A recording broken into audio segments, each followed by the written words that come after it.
নবীর সাহাবী দরবারে নববীতে তারা বসেছে, আল্লাহর হাবিবের সোহবতে বসেছে। পৃথিবীর সব আউলিয়ায়ে কেরাম যদি এক পাল্লায় দেওয়া হয়, দয়াল নবীজির আদনা দরজার একজন সাহাবীর কদম মুবারকের ধুলার সমান হবে না। ঠিক কিনা বলে? কারণ তারা নবীজির সোহবত প্রাপ্ত, নবীজির কাছ থেকে সরাসরি মারিফত হাসিল করেছে, কোন আউলিয়ার কাছ থেকে না, সরাসরি মদিনাওয়ালার কাছ থেকে। তো সেই মানুষগুলিকে ইজ্জত করতে হবে।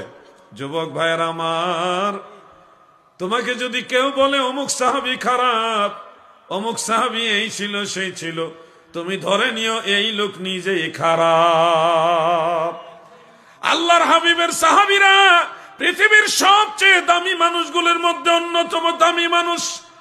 সাহাবীদের মতো সত্যবাদী এই জমানায় আর কেউ নাই, সাহাবীদের মতো ন্যায় পরায়ণ এই জমানায় আর কেউ নাই, সাহাবীদের মতো বিশ্বস্ত এই জমানায় আর কেউ নাই।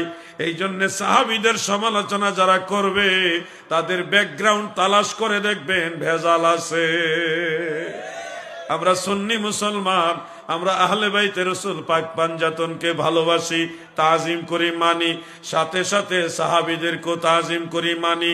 কোন সাহাবীর সমালোচনা আমরা পছন্দ করি না।